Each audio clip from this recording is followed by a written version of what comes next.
나폴레옹이 유럽을 휩쓸 때에 나폴레옹의 정예 부대가 오스트리아의 한 국경지대에 펠드리히라는 도시를 공격했습니다. 주변 모든 부분들을 다 에워싸고 프랑스 군대가 진을 치고 있었습니다. 그때에 펠드리히에서 비상 소집령을 내렸습니다. 프랑스 군이 우리를 에워싸고 있는데 미리 항복해서 우리의 피해를 방지할 것인가 아니면 맞서 싸울 것인가 우리가 한번 해보자는 거예요.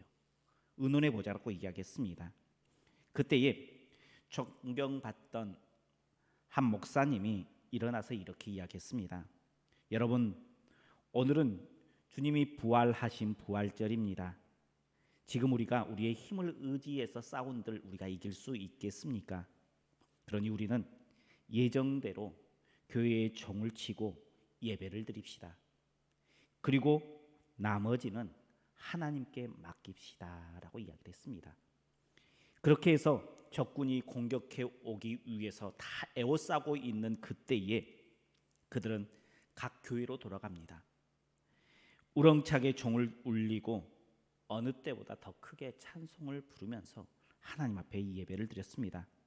그런데 이 소리가 프랑스 군대에 들린 것입니다. 그리고 프랑스 군들이 이 종을 치고 웅장하게 울려지는 그 찬양 소리에 오스트리아의 많은 지원군들이 이 도시를 지금 지원하는 것이 풀림이 없다라고 생각을 하게 되었습니다. 그렇게 해서 작전을 변경해서 펠드리히 공격을 취소하고 다른 지역을 공격했다는 것입니다. 이렇게 군대 한 명이 없이 하나님의 역사하심으로 이렇게 승리를 하게 되었습니다. 하나님을 기쁘시게 하는 믿음은 어떤 믿음일까요? 바로 이러한 믿음입니다. 이 문제 저 문제 생각하면서 이렇게 볼까 저렇게 볼까 고민하면서 근심하면서 주저주저 하는 것이 아니라 하나님께서 인도해 주실 것을 믿고 가보는 것입니다. 하나님께서 우리 앞에 놓여 주신 그 길을 묵묵히 걸어가는 것, 그것이 진짜 믿음인 줄 믿으시길 바랍니다. 우리 옆에 분들과 함께 인사하겠습니다. 우리 하나님 한번 믿어봅시다.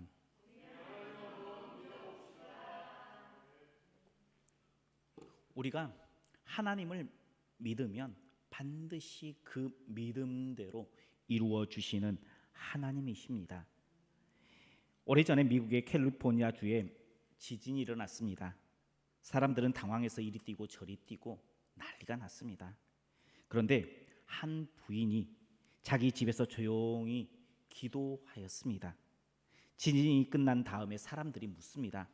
당신은 도대체 어떠한 마음으로 그 위험 속에서도 밝은 얼굴을 잃지 않고 조용히 앉아 계셨습니까? 라고 물었습니다. 그때에 이 부인이 이렇게 대답합니다. 나는 우리 하나님이 온 세상을 다 뒤흔들 수 있는 힘이 있는 분이라 믿습니다.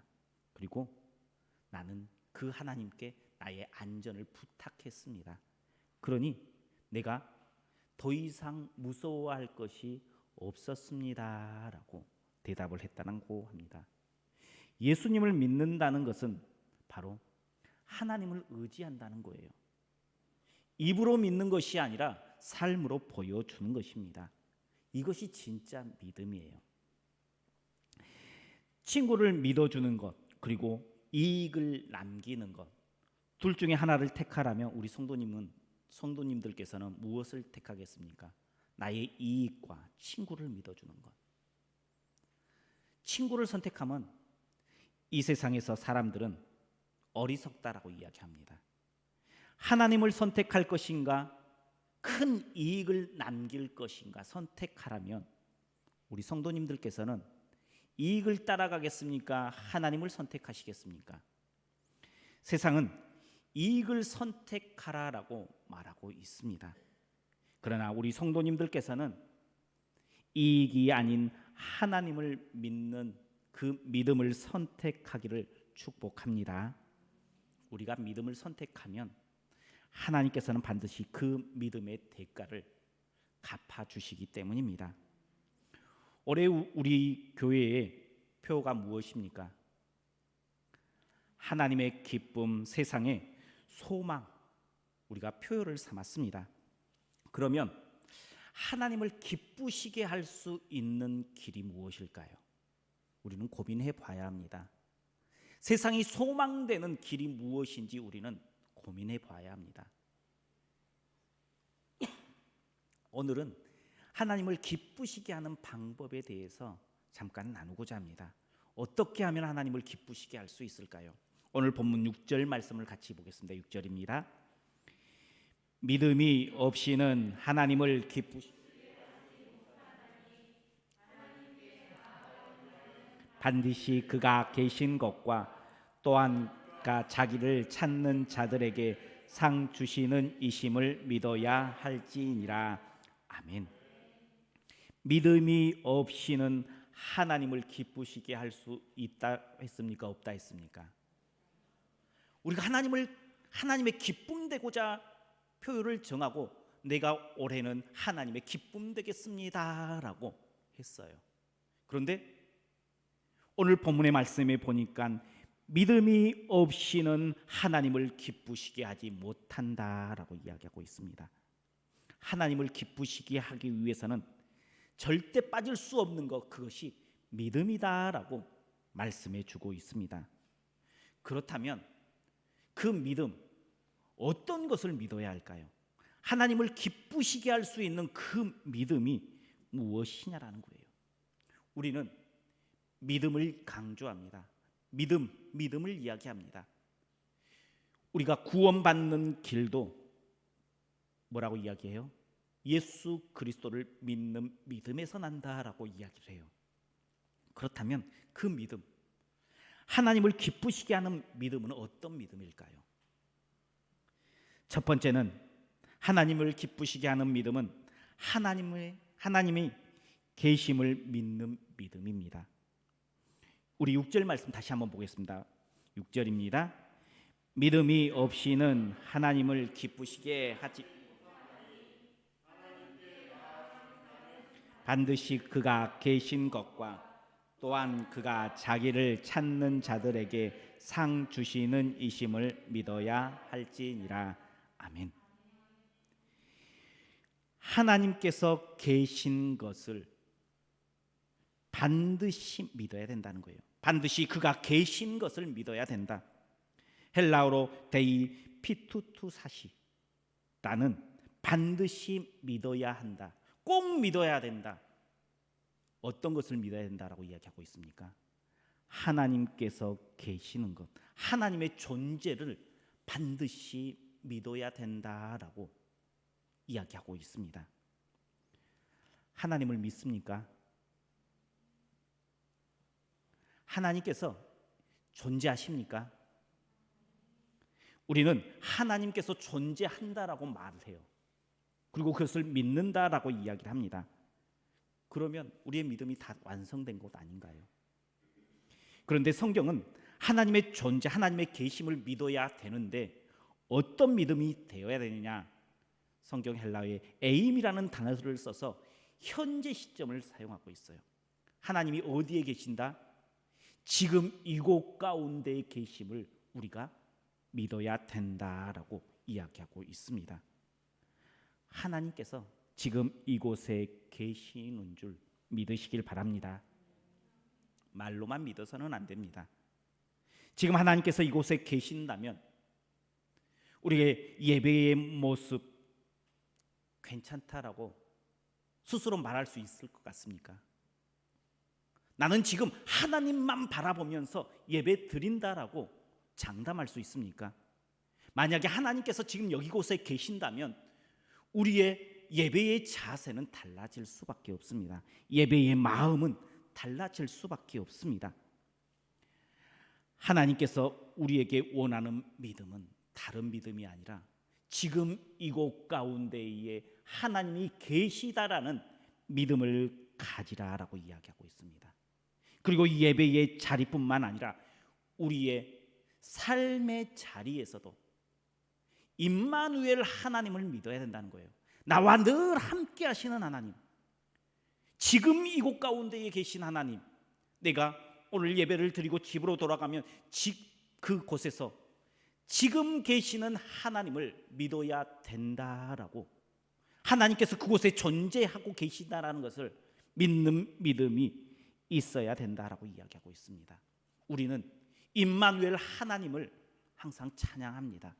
그러면서 임마누엘 하나님을 제대로 믿지 못하고 살아갈 때가 많습니다.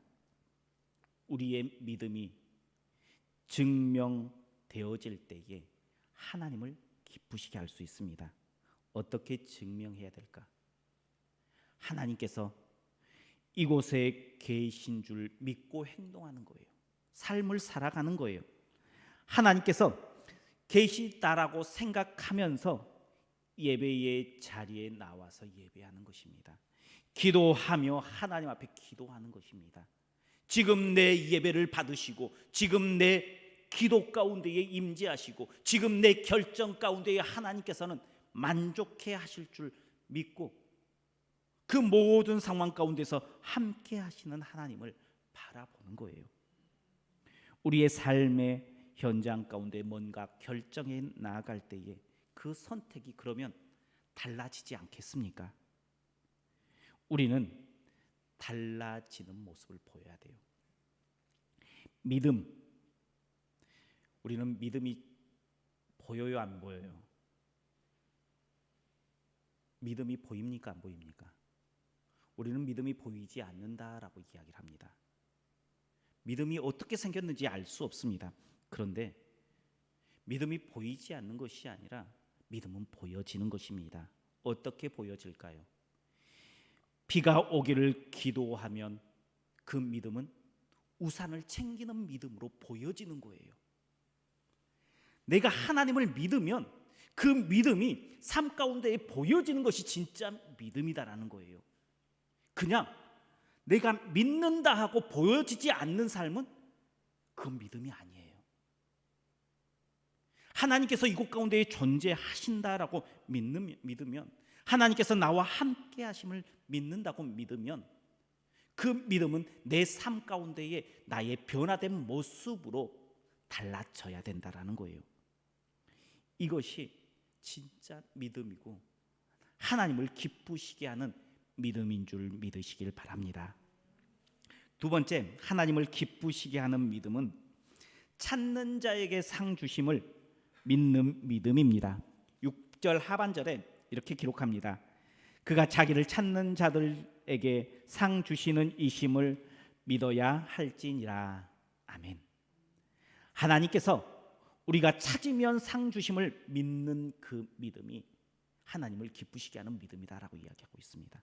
다르게 말하면 하나님 앞에 내가 나와서 지금 예배 드리면 하나님께서 이곳 가운데에 보상을 해 주신다는 믿음을 우리가 가져야 된다라는 거예요. 오늘 우리가 하나님께 예배 드리고 있습니다.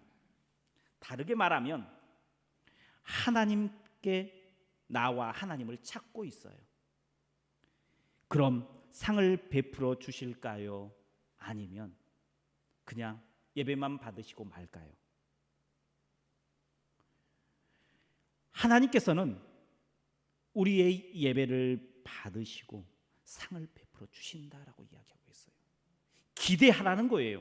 오늘 하나님 앞에 나와서 예배 드리는데, 이 예배 가운데 하나님을 찾는데, 하나님 앞에 기도하는데 아무 기대감 없이 하나님께서 상 베풀어 주실 것을 믿지 않고 예배드리고 있다면 그것은 잘못된 믿음이다라고 이야기하고 있습니다.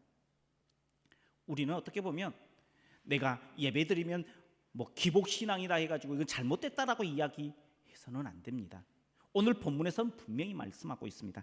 찾는 자에게 상을 베풀어 주시는 하나님이심을 이야기하고 있습니다. 그런데 우리가 찾는 것이 무엇이냐라는 거예요. 어떻게 찾느냐라는 거예요. 우리 가끔씩 핸드폰을 어디에 둔지 모르고 핸드폰을 찾는 적 있죠. 그럴 때가 아마 있을 거예요. 그런데 1시간 전에 집에서 핸드폰을 가지고 통화를 했어요. 내가 집 밖으로 나가지도 않았어요. 누가 오지도 않았어요. 근데 핸드폰이 없네요. 그러면 핸드폰이 집에 있을까요, 없을까요? 핸드폰은 집에 있어요. 그래서 그것을 믿고 핸드폰을 집에서 찾는 거예요.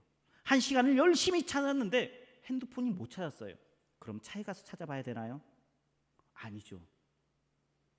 그곳에 분명히 있다는 사실을 믿고 찾는 거예요. 하나님을 찾는다라는 것은요, 하나님께서 분명히 그곳에 계신다라는 것을 믿고 찾는 거예요. 내가 부르면 그 부름에 응답해 주심을 믿고 찾는 거예요. 우리가 찾는 것은 그냥 와서 맹숭맹숭 예배드리는, 그냥 어쩔 수 없이 기도의 자리에 나와서 기도하는 찾는 것이 아니에요. 하나님을 찾는다라는 것은 반드시 그곳에 하나님께서 계심을 믿고 찾는 거예요. 반드시 우리의 예배 가운데에 임재해 주실 것을 믿고 찾는 거예요. 우리의 기도에 반드시 응답해 주심을 믿고 찾는 거예요. 우리가 이렇게 확신을 가지고 예배 드리면 하나님께서는 예배 가운데 반드시 축복으로, 능력으로 보상해 주실 줄 믿으시길 바랍니다. 이렇게 기도하고 이렇게 예배하고 말씀을 보고 삶으로 드러날 때에 하나님께서는 보상해 주신다는 거예요. 확실한 믿음, 이것이 하나님을 기쁘시게 하는 믿음인 줄 믿으시길 바랍니다. 믿음의 사람은 절대 예배를 허투루 드리지 않습니다. 믿음의 사람은 기도할 때 그냥저냥 기도하지 않아요. 말씀을 묵상할 때에 어영부영 말씀을 묵상하지 않아요. 왜요? 찾는 자에게 상 베풀어 주실 하나님이시기 때문이에요. 그러면 예배 드릴 때에 우리가 기대하면서 예배 드려야 돼요. 기도하면서 하나님께서 어떻게 이 일들을, 우리의 기도를 응답해 주실 것인가 기대하면서 기도하는 거예요. 하나님을 기쁘시게 하는 믿음은요, 하나님만 기쁜 게 아니라 우리에게도 하나님께서 베풀어 주실 그 귀한 은혜가 있음을 믿는 믿음이에요. 기대함으로 예배하고, 기대감으로 기도하고, 기대감으로 말씀 보고, 또 기대감으로 봉사하는 우리 성도님들 되시기를 축복합니다. 우리의 신앙이 이렇게 기대감으로 신앙생활하면 재미있을까요, 없을까요? 우리는 좀 다시금 회복해야 될 게 있어요. 그것은 다른 것이 아니라 기대감이에요. 상 베풀어 주실 그 하나님을 기대하는 거예요. 내가 하나님께서 어떤 것으로 채워주실 것인가, 어떤 모습으로 응답해 주실 것인가, 이 어려움 가운데 어떻게 문제를 해결해 주실 것인가 기대하는 거예요. 그 기대함을 가지고 하나님을 바라볼 때에 하나님께서는 그 가운데에 상을 베풀어 주시는 줄 믿으시길 바랍니다. 그러니 제발 기대하면서 예배드리십시오. 제발 기대하면서 기도하십시오. 하나님께서는 기대하면서 상 베풀어 주실 그 믿음을 가지고 기뻐하시는 줄 믿으시길 바랍니다. 세 번째, 하나님께서 기뻐하시는 믿음은 주님의 말씀을 순종함으로 그 믿음을 보이는 믿음을 기뻐하십니다. 우리 7절 말씀을 같이 보겠습니다. 7절입니다. 믿음으로 노아는 아직 보이지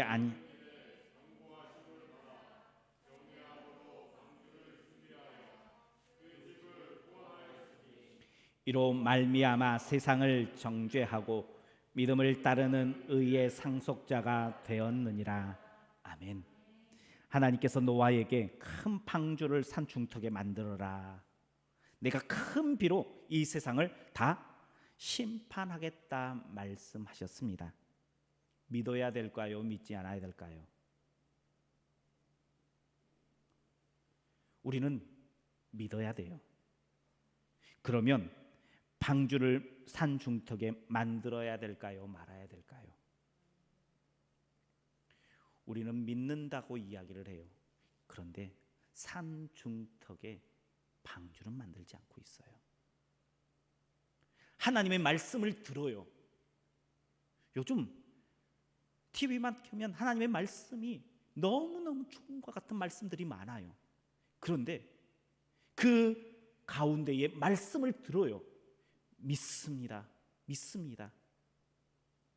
믿는다고 하면서 산 중턱에 방주를 만들지는 않는다라는 거예요. 하나님께서 기뻐하시는, 하나님께서 원하시는 믿음은 말로 하는 믿음이 아니라 말씀이 들려지면 그 말씀대로 순종하여 행하는 믿음인 줄 믿으시길 바랍니다. 배를 만들라 하면 배를 만드는 거예요. 그곳이 설령 사막이다 할지라도, 설령 산 중턱이라 할지라도 하나님께서 만들라면 만드는 거예요. 하나님께서 기다려라 라고 말씀하시면 잠잠히 기다리는 거예요. 지진이 일어나고 큰 파도가 덮쳐온다 할지라도 하나님께서 기다려라고 했으니까 묵묵히 기다리는 거예요. 그것이 진짜 믿음이라는 거예요. 말씀대로 믿는 믿음, 순종하는 그 믿음이 하나님을 기쁘시게 하는 믿음인 줄 믿으시길 바랍니다. 이렇게 하나님께서 기뻐하시는 믿음이 있어요. 이 세 가지만 하나님을 기쁘시게 하는 믿음이 아니에요. 오늘 본문이 아니라 히브리서 11장에 보면 믿음의 조상들, 믿음의 사람들이 이렇게 쭉 열거되어서 이런 믿음 소개하고 있습니다. 우리가 이제 하나님을 기쁘시게 하기 위해서 어떤 믿음을 가져야 되느냐? 이 히브리서 11장에 기록되어 있는 많은 사람들 뒤에 나도 그 뒤에 이름을 올려보겠노라 하면서 믿음의 사람이 되어야 되는 거예요. 하나님, 나는 하나님께서 인정해 주시는 그 믿음의 소유자가 되겠습니다.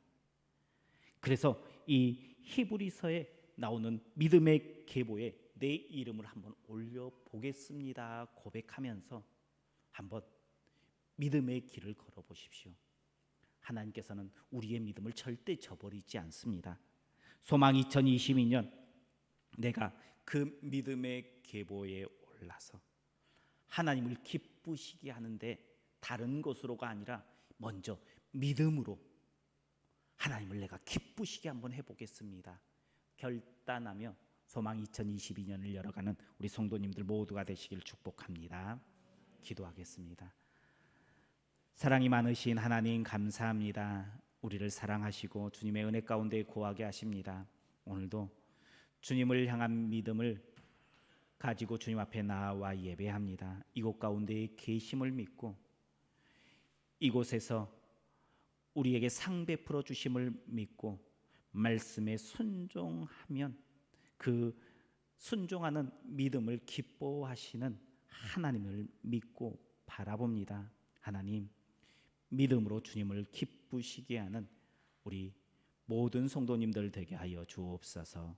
예수님 이름으로 기도하옵나이다. 아멘.